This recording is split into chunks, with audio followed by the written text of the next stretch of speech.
Mesdames et messieurs, bonsoir et merci de toujours prendre le rendez-vous de l'environnement sur votre chaîne préférée d'NTV.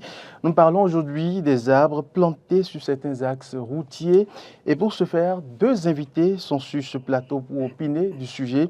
Crispus Dantaro, bonsoir.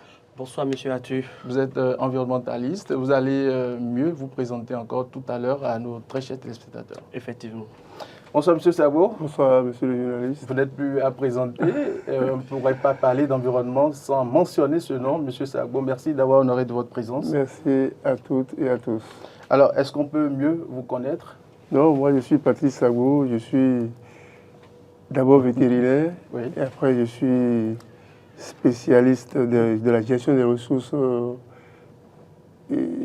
naturelles. Parfait. Et de l'écotourisme et des causes des communautés locales, surtout par rapport à l'agriculture et à l'agroécologie. D'accord. Voilà. Merci beaucoup.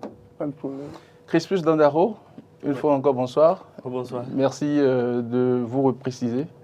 Moi, c'est Crispus Dandaro. Je suis spécialiste en gestion de la ressource forestière et en gestion des aires protégées. Surtout, je suis assistant de recherche au laboratoire d'écologie appliquée et j'interviens surtout dans le secteur de l'estimation du carbone et du suivi écologique des espèces de faune. Alors, Dr Boris assure la réalisation de cette émission. C'est d'ailleurs à lui que nous allons demander de nous balancer cet élément et puis nous allons revenir tout doucement pour nous lancer dans les débats ici sur ce plateau. C'est l'air que je prends et vous voyez, ça circule très bien. Moi-même, je suis heureux. Je n'ai même pas envie de travailler. Sartunet est un conducteur de taxi-moto, communément appelé Zémidjan. Il profite du bon vent ici, sous cet arbre. Il explique tout le bien que cela lui procure. Vous savez, aujourd'hui au Bénin, surtout nous les hommes, quand nous voyons ces arbres que vous voyez, ça nous permet de prendre des airs. Ça nous permet aussi de bien absorber l'air pour pouvoir bien réfléchir par rapport à ce que nous faisons. Mais quel est le rôle que jouent ces arbres? On plante des arbres pourquoi? On plante des arbres parce que de plus en plus, vous avez entendu que dans les grandes villes, il y a beaucoup de voitures qui circulent. Et les voitures qui circulent dégagent beaucoup de gaz à effet de serre. Et pour résorber un peu ces gaz-là, et permettre à la ville de respirer, que les populations de la ville respirent mieux, vivent mieux, on est obligé de planter de l'arbre pour que ces gaz carboniques soient absorbés par le dégagement de l'oxygène. Ces arbres plantés au niveau des artères en milieu urbain sont à la base des obstructions de certains axes routiers, créant ainsi parfois des accidents. Bon, parfois, si on ne sait pas, déjà on a pris par là et on ne sent rien, et le retour, on n'est pas prudent et on file, ça peut créer d'accidents. En ce sens que c'est barrer la voie, on n'a pas le choix de le voir si c'est de façon subite. Pas plus tard que le samedi dernier, nous étions à Ouida, en passant par Paou, on a vu que les agents de la SBE ont détruit, c'est pas des détruits, ils ont saccagé les arbres et n'ont même pas été capables de les ranger, de les soigner pour que la devanture des maisons soit vraiment bien à voir. On a regretté de ne les avoir pas surpris à l'œuvre. Si on les avait vus, on leur aurait dit la vérité et leur aurait dit ce qu'ils devraient faire. C'est-à-dire que ce n'est pas de saccager, c'est d'arranger les branches, même ceux qui ont planté les arbres. Il faut entretenir. Entretenir, c'est élaguer pour que ça soit joli à voir devant les maisons, le long des routes. Les citoyens sont donc interpellés et sont appelés à jouer donc leur partition en ce qui concerne la préservation et l'entretien de ces arbres. Tous les citoyens ont le devoir de protéger l'environnement et l'une des activités, c'est de planter les arbres adaptés et de les entretenir. Planter et entretenir. Chaque citoyen doit le faire. Chaque délégué doit le faire. Chaque chef d'arrondissement doit le faire. Chaque maire doit avoir un programme de reboisement de sa commune. L'État devrait aussi veiller, comme les citoyens, à la préservation de ces arbres et punir les coupures anarchiques, occasionnant parfois des embouteillages ou des accidents sur nos routes. Et puis, au retour sur ce plateau, nous venons ensemble de suivre l'élément. Crispus Dantaro, quelles sont vos impressions? Oui, je crois que c'est un élément qui résume en fait la question des arbres d'alignement. Il y a plusieurs aspects qui ont été abordés, notamment l'importance de ces arbres et aussi comment faire pour vraiment permettre à ces arbres de jouer le rôle adéquat, le rôle qu'ils sont appelés à jouer sur ces atteintes. Alors, pendant qu'on y est, on parle souvent d'arbres, de façon terre à terre pour permettre à nos téléspectateurs de bien comprendre, sans utiliser les mots scientifiques. Comment est-ce qu'on pourrait définir un arbre? Justement, sans utiliser les mots scientifiques pour y aller de façon terre à terre, je vais dire simplement que quand on parle d'arbre, c'est juste un végétal vivace. Quand je parle de vivace, c'est qu'on a beaucoup de plantes. Il y a des plantes qui sont saisonnières, il y a des plantes qui sont là que pour un temps donné. Mais quand on parle d'arbre, c'est un végétal vivace, c'est-à-dire qui peut vivre sur plusieurs années consécutives, mais surtout qui est ligneux. C'est l'une des caractéristiques les plus importantes quand on parle d'arbre, qui est ligneux et qui peut atteindre une certaine hauteur et qui n'a de branches qu'à partir d'une certaine distance du sol. D'accord. Monsieur Savo, quand est-ce qu'on pourrait parler d'arbre? Un arbre voudrait dire quoi? Bon, un arbre est un être vivant du règne végétal, comme il a dit, qui, pour moi, contribue à la fonction chlorophyllienne. C'est-à-dire que... Ça, c'est un mot scientifique. Hein? Non, c'est pas, on va expliquer. C'est que dans la journée, l'arbre dégage beaucoup d'oxygène pour absorber les déchets, le CO2 dégagé par l'atmosphère, les voitures, tout ça. Et dans la nuit, de toute façon, tout maintenant, lui, dégage du CO2. C'est pourquoi il n'est pas conseillé aux gens de vivre dans la nuit. C'est-à-dire que les gens sont sous les arbres. Non, dans la nuit, ce n'est pas très bien conseillé. Et l'arbre a plusieurs utilités pour la nature et pour les humains. Donc on ne pourrait pas vivre sans l'arbre. Mais, c'est-à-dire même jusqu'à votre dernier souffle ici au Bénin, c'est l'arbre qui vous accompagne dans votre secret.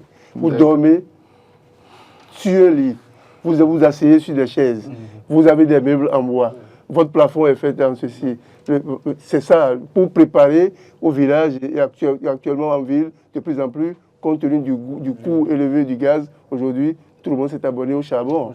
Et au village, c'est le bois. Oui. Et pour construire, même la pirogue est faite avec... C'est une nécessité. Je suis allé à l'aéroport de Charles de Gaulle de France. Regardez en haut, vous allez voir. Ce sont les bois africains qui ont servi à faire la charpente du hall que vous avez. Vous avez vu les ouvrages, les 26 ouvrages qui ont été restitués au Bénin la fois passée. Regardez ces Africains, ces Dahoméens qui n'ont jamais été à l'école du Blanc, mais qui ont su trouver les espèces qu'il faut pour faire ces œuvres-là. Jusqu'à ces œuvres ont résisté au temps, à l'espace, et sont restées telles qu'elles étaient au moment où ils sont allés les chercher. Vous voyez, donc, tout ça, c'est les arbres, c'est de l'esthétique. Vous avez de la nourriture, vous avez quoi encore? Des médicaments. Vous avez tout ça à partir de l'arbre. Même si ce n'est pas à la grande taille, vous avez vraiment tout ça. Tout ce qu'il faut. Alors, Crispus Dandaro, dites-moi, ces arbres plantés un peu partout, sur les axes, sur les routes, servent à quoi concrètement? Parce que nous les voyons souvent au niveau de Zobo, il y en a aussi au niveau d'Arconville, parce que j'ai circulé un peu, j'ai sillonné un peu la circulation. Ces arbres nous servent à quoi concrètement? Voilà, le rôle des arbres, je crois que l'invité en face a déjà commencé par les détailler. Oui. Nous parlons cette fois-ci surtout des arbres plantés sur les voies. Exactement, des arbres d'alignement, des arbres qu'on trouve au niveau de nos artères. Et tous ces arbres ont plusieurs rôles. Je vais d'abord aborder le premier qui est la fonction de régulation. Je vais aborder ça sur 3 angles. Quand on parle de régulation, c'est notamment ce rôle qu'ils ont à pouvoir réguler le climat à travers leur capacité à absorber le CO2 et à libérer l'oxygène. On n'est pas sans savoir que le CO2 est l'un des gaz aujourd'hui qui pose problème, qui fait que le réchauffement climatique s'accentue de jour en jour. Et l'une des stratégies pour lutter contre le réchauffement climatique, c'est pouvoir absorber le surplus de CO2 qu'il y a dans l'atmosphère. Et ces arbres, justement, par leur fonction, peuvent absorber le CO2 et libérer l'O2. Donc, ainsi, ils peuvent permettre de réguler le climat. Quand on est sous les arbres, ça permet de créer un microclimat aussi. La première catégorie, c'est déjà la régulation. L'autre chose, c'est l'approvisionnement. Quand on parle d'arbres d'alignement, ils sont dans l'approvisionnement. Quand on parle d'approvisionnement, il y a les populations aux alentours qui peuvent avoir des tisanes à base de ça. À base de ça. Je donne un exemple très simple. Petit mot. Voilà, je donne un exemple très simple. Il y a un arbre que nous connaissons très bien, le calcédra, Caya sénégalensis. Souvent, quand nous voyons ça sur les attelles, c'est très écorcé. Les populations se rabattent sur ça et écorcent ça justement parce qu'ils savent que ça peut guérir le paludisme et d'autres choses.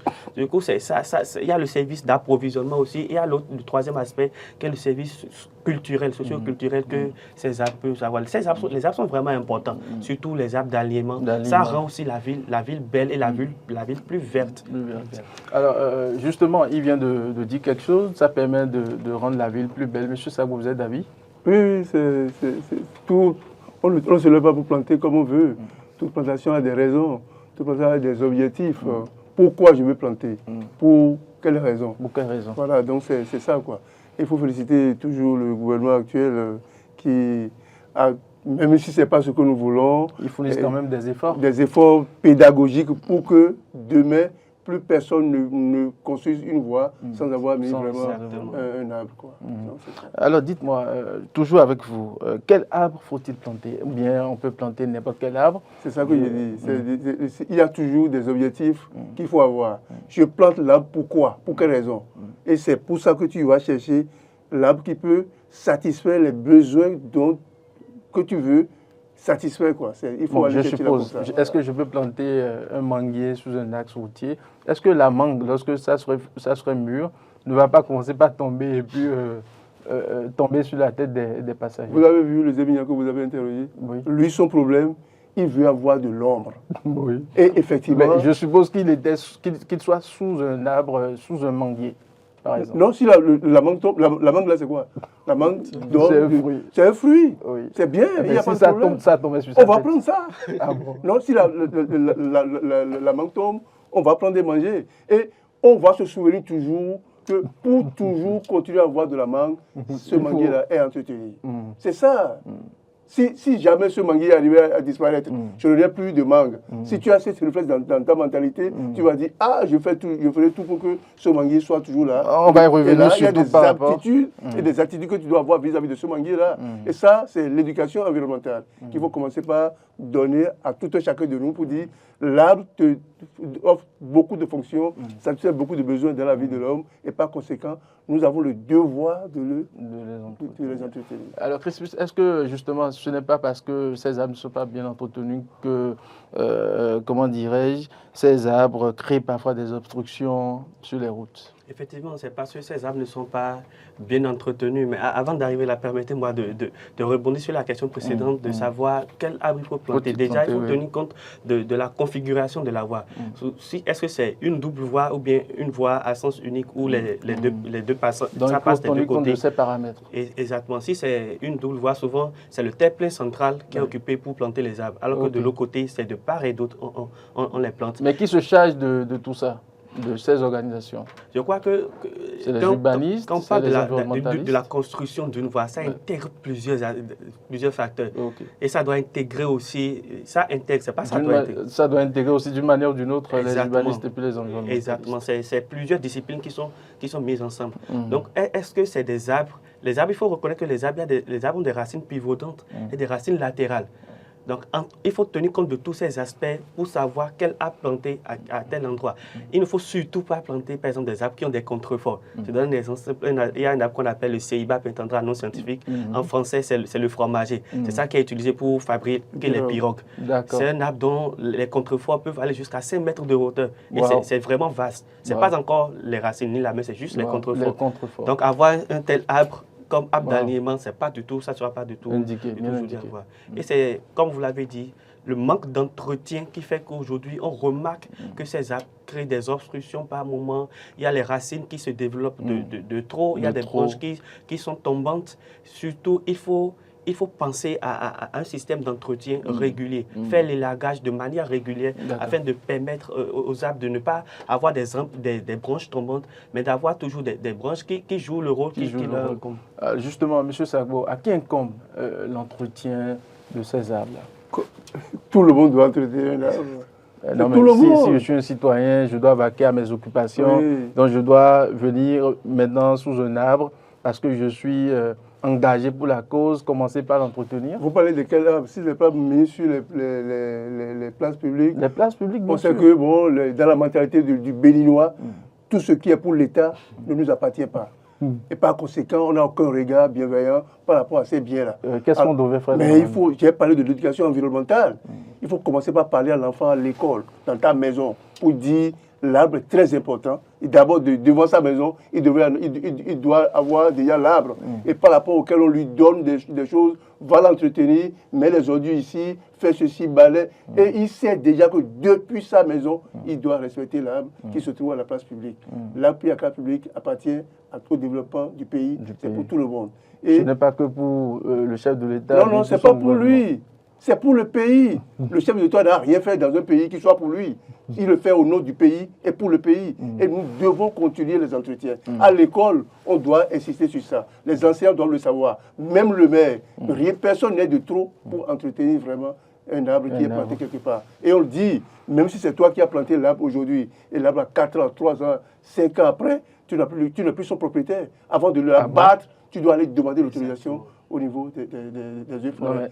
On n'a pas encore compris ça. Mais c'est comme ça, c'est parce qu'on ne le lit pas. Et les cadres des œufs forêts aussi ne parlent pas suffisamment aux populations pour qu'ils sachent que... Voilà, il y a des lois qui entourent un arbre qui est déjà planté. On ne peut pas l'abattre n'importe comment. C'est pourquoi j'ai dit, j'ai regretté de n'avoir pas vu ces agents de la SBE le vendredi dernier, quand on était à Paou. Et si vous les avez vus? Mais on les aurait arrêtés pour leur parler. Même si c'était la SBE qui avait planté ces arbres-là, c'est pas comme ça on va le faire. C'était vilain, c'était pas du tout bon à voir. Ils n'ont reçu aucune éducation pour vraiment ce qu'on appelle arbre. On le leur aurait dit quoi. Donc on était fâchés complètement. Donc je pense que Dieu fera qu'on les verra encore à l'œuvre un jour. Et on va profiter pour les sensibiliser. Et vous allez profiter? Non, ce n'est que pour la sensibilisation. D'accord. Et ils ne feront plus ça, plus jamais ça. D'accord. Voilà. Amos, dites-nous, est-ce qu'un simple citoyen peut planter des arbres? Est-ce que je peux me lever de mon lit un beau matin, prendre mon arbre et aller planter sous un axe? L'arbre fait du bien à tout le monde. Et tout le monde est censé planter des arbres. Tout le monde est censé, tout citoyen doit normalement avoir pour objectif de planter des arbres. Mais la question est de savoir, est-ce que tout citoyen peut mettre en place des arbres d'alignement? Là, c'est discutable. Parce que c'est un plan d'urbanisation. C'est un aménagement qui est fait. Et c'est fait suivant un plan donné. Et il y a des suivant un objectif. Exactement. Mais si nous quittons ce cadre, tout citoyen doit avoir pour objectif de planter des arbres, pas un arbre, et de l'entretenir. Parce que les bienfaits de l'arbre sont vraiment... C'est beaucoup. On ne peut pas finir de les citer, en fait. Et tout citoyen doit avoir pour objectif d'en planter. Alors, M. Sago, vous êtes d'avis? Oui, c'est la municipalité que nous avons aujourd'hui. On a créé la voirie, on a créé la SGDS, parce que les mairies sont devenues incompétentes face à ces travaux-là. Mais pourtant, au sein de chaque mairie, il y a des cellules environnementales qui ont des cadres, qui sont payés, mais on ne sait pas si vraiment ils savent pourquoi ils sont là. Il faut le dire, ce n'est pas des insultes, c'est un rappel pour dire leur travail. Ce qu'ils ont refusé de faire, c'est que l'État a asphalté les routes et a mis les plans. Ce qui revient aux mairies, c'est le minimum, c'est l'entretien de ces plans-là. Et il faut le faire. Ils ont... Après avoir pris les 25 francs chez les femmes qui vendent dans les marchés, là, il faut aller utiliser l'argent pour aller faire ça. Ça ne coûte rien du tout. Même si on parlait aux femmes pour dire, ici, l'arbre qui est planté devant ta maison, c'est pour toi. Tu dois l'entretenir. C'est déjà quelque chose. Combien de fois sont-ils sortis de leur bureau pour aller dire ça à des femmes ou bien à des citoyens, à des écoles, à des élèves dans les écoles? Ils ne l'ont jamais fait. Ils sont là pour vendre les carrés. Bon, voilà, c'est pas... Mais on va dire quelque chose. C'est-à-dire que ce que vous voyez constater ici au Bénin, dans les plans d'aménagement qu'ils font pour faire les routes, on ne peut pas aller planter des arbres à des distances 10 mètres les uns des autres, 20 mètres les uns pour dire on veut quelque chose. Non, la ville est polluée. C'est la pollution atmosphérique. Vous avez quelqu'un, un individu qui peut avoir 3, 5 voitures à lui seul. Et le carburant fossile, on sait ce que ça produit aujourd'hui comme gaz à effet de serre dans la ville. Donc, il faut planter les arbres de manière où que l'oxygène sera abondant. C'est ça que nous voulons, que abonde quoi. Donc, on doit les placer 5 Comme ça, qu'est-ce que nous voulons? Nous voulons de l'ombrage, nous voulons de l'oxygène. Et la quantité d'oxygène, il est spécialiste de mesure, c'est-à-dire c'est ça, non? De l'évaluation. Voilà, donc si on met des arbres 10, 20 mètres, non, c'est pas ça. Et ici, on met des arbustes. Mais avant la Révolution, ou bien au cours de la Révolution, on a vu la Révolution est venue détruire d'abord tous les arbres. Mais avant ça, on a vu en période coloniale, on a vu les caïcédras de très grande taille. Moi, je les ai vus à Cotonou. Qui jouaient un rôle extraordinaire. C'est des grands, les tailles, ils étaient entretenus, mais ils sont venus enlever tout ça sans rien mettre en lieu et place. C'est pas sérieux. À Cotonou, je dis, il y a des endroits qui ont besoin d'être reboisés. On les laisse. Et on dit, on fait les belles routes, oui, c'est ça que nous voulons, et on va mettre des fleurs. C'est pas ça. Par exemple, à la place si on prend la place de l'Amazone, l'Amazone, regardez, c'est à la plage. Oui, non loin de là, ils ont mis des cocotiers. Mais là, il n'y a rien. Ça ne suffit pas. Il n'y a rien du tout. Moi, je viens de Nairobi. C'est-à-dire que vous rentrez dans la ville de Nairobi. Quand même, c'est joli à voir. Je n'ai pas dit Kenya. J'ai parlé de la ville de Nairobi, qui est une grande ville. Au Kenya? Oui, j'ai dit Kenya, la ville est dans Kenya. Oui. Je n'ai pas parlé des villages. J'ai parlé du cœur du Kenya, qui est Nairobi. Allez voir. C'est très, très joli. C'est entretenu. C'est extraordinaire, quoi. Au Togo, allez à l'université du Togo, de Lomé. Regardez les arbres qui sont plantés sur l'île. Ce n'est pas ce que nous voyons ici. Ce n'est pas du tout ça. Donc, il faut tricher un peu ce qui se passe. Parce qu'ils voyaient comme nous. Vous allez en France, en Belgique, en pleine ville, vous allez voir de grands arbres. Et les feuillages là sont par terre. Vous allez voir. Moi, j'en ai vu et je continue de voir tous les jours. Pourquoi nous, là, l'État donne les moyens et nous ne pouvons pas faire les choses. Le Cadet, l'ancien Cadet de Calavi, vous voyez, non? C'est des exemples qui sont bien à citer. C'est ça, quoi. J'ai vu à l'ATDA Atlantique, à la fois passée, on a détruit tous les grands arbres qui sont dans la cour. On dit on veut mettre pavé. J'ai demandé au DGB. C'est un crime contre la nature. Et il a pu justifier pour dire oui, c'est ça qu'on veut faire. Il vous a convaincu? Jamais. Il ne peut pas me convaincre. Lui-même le sait. Donc, vous voyez, donc ce n'est pas logique. D'accord. Alors, Amos, oui. Oui, par rapport vous voulez abonder dans le processus. C'est vraiment important. Il faudrait que dans nos villes, il y ait vraiment des espaces verts. Quand on parle d'espaces verts, ce n'est pas seulement des gazons.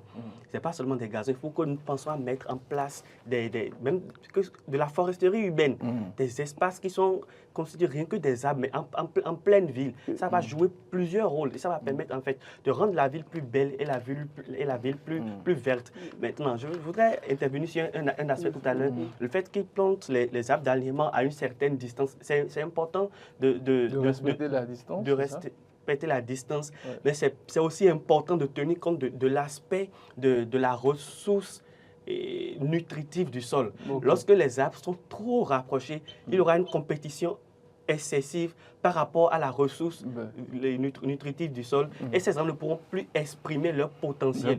Donc il y a tous des aspects à prendre en compte.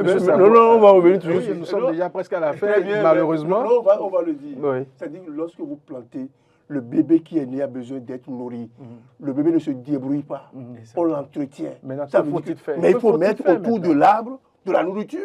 On a du compost, on a des ordures, on a tout ça qui se décompose. Et après 6 mois, 1 an, l'arbre se prend en charge. Oui, mais est-ce que cela ne nécessite pas de financement? Qui va financer? C'est-à-dire, attends, devant votre maison, on dépose, on vient vous planter un arbre, on dit, occupez-vous de ça. C'est aller prendre un bol d'eau et amener chaque matin pour ça. Et ensuite, si vous avez des ordures que vous avez triées, autour de là, vous mettez, et ça se décompose. L'arbre se prend en charge. Il n'y a pas de problème.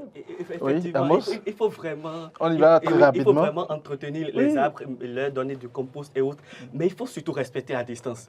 Il ne suffira pas de donner à manger, exactement. Il ne suffit pas de nourrir l'arbre et de les planter en distance vraiment serrée. Je donne l'exemple. Supposons qu'on nous met 80 dans cette salle. Même si on nous donne à manger convenablement, à un moment donné, on ne pourra plus rester.